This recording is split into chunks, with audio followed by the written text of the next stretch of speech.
Hi, I'm Jenna. Hi, Jenna. I'm Chris. Nice to meet you. Yeah. Go ahead. Tell me a okay. little about yourself. Yeah. I guess one thing you need to know about me to understand my life is that I was raised by a single mom in a somewhat low-income family. My mom was going to university while she was taking care of me. And I'm a university student. I'm taking a combined degree in anthropology and development studies with a minor in international indigenous studies. And right now I'm working as for the university in a co-op position as the bystander intervention training coordinator at the University of Calgary. Cool. So, yeah. Oh, and I'm a member of the LGBTQ community. And my mom is Métis. Yeah. Yeah, Thanks so much. There. This is a very heavy teapot. Ugh. Allow me? That's cool. I'm like, gonna drop it. There we go. Thank you. It's a very heavy teapot. All right. To tell you a little bit about myself, I grew up on the prairies of Alberta, just about an hour east of Edmonton, near a community called Vegreville. We were a pretty poor family. My father was a plumber. My mother worked at the hospital. And we spent our whole lives there until we moved into Canmore, where I finished high school, and I live in Calgary now. I have a 1.5-year-old with my wife, Annette, and she works with autistic children. I work as a self-employed DJ subcontractor. I work for a local sound company, as well as my own business. I DJ weddings, corporate events. It's good stuff. I enjoy my work. And that's a little bit about me, I guess. Awesome. Definitely. What do you need from your federal government? I guess I'm opinionated about some of the things that I would want or expect of a federal government, especially if it was working for me as an individual. I would probably, not want them infringing on our lives too much. But I also really believe in social programs for all people, especially people who are slipping between the cracks. So I'm against things like BC C51, and I guess I should say I'm kind of a member of the LGBT community as well. I produce events to myself, but that's just going backwards there. What would you like the federal government to be doing if it was working for you? Somewhat similar. I really believe in investment in social programs and an economic structure that supports people that are struggling instead of propping up people that are already doing well. I would say I really need people or the government to focus on issues that are affecting minorities, Indigenous youth, members of the LGBT community, immigrant families, people with disabilities and learning disabilities. My mom actually used to work teaching autistic children as well. She's Cool. a social worker. Yeah. So.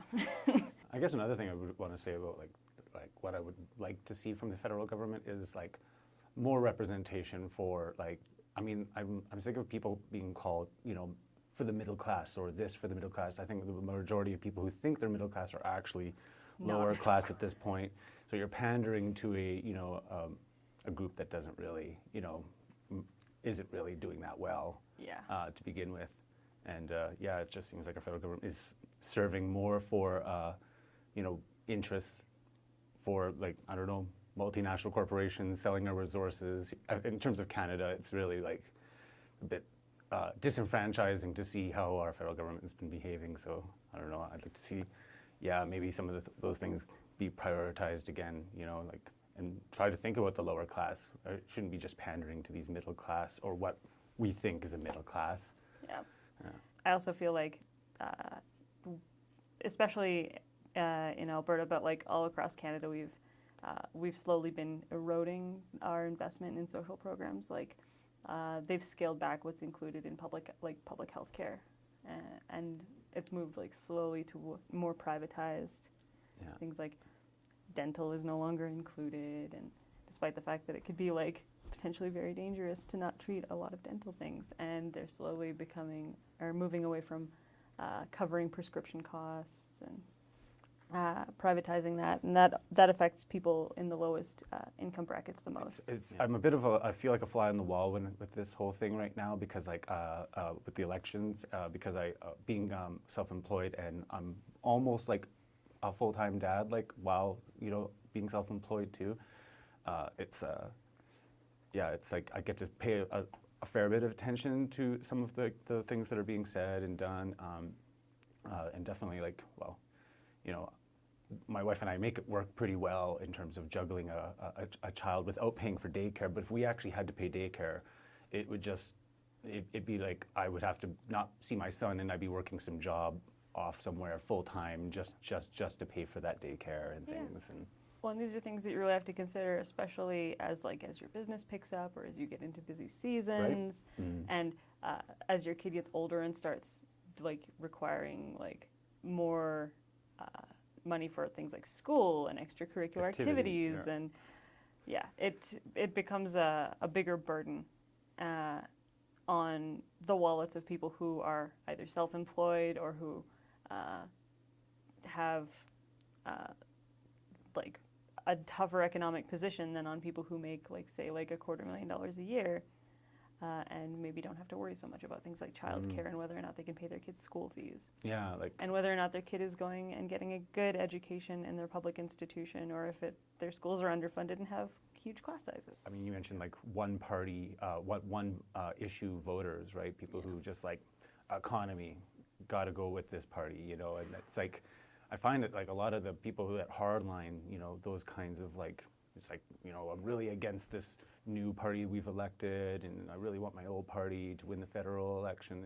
It seems like they're not really. A lot of them don't feel like they're doing some of the research. They're like kind of swallowing the what's out there and what's reported on. Like is this a surplus? Is it a cooked book surplus? Like. I kind of know what you're talking about. When I was door knocking for a campaign during the provincial election, and I had quite a few conversations with people that were like, I voted this way for my entire life, and they had no interest in hearing about other parties or candidates, or like a lot of them didn't even know who their individual MLA was. Right. They didn't actually know the name of their MLA that they would be voting for. And it was a very strange experience.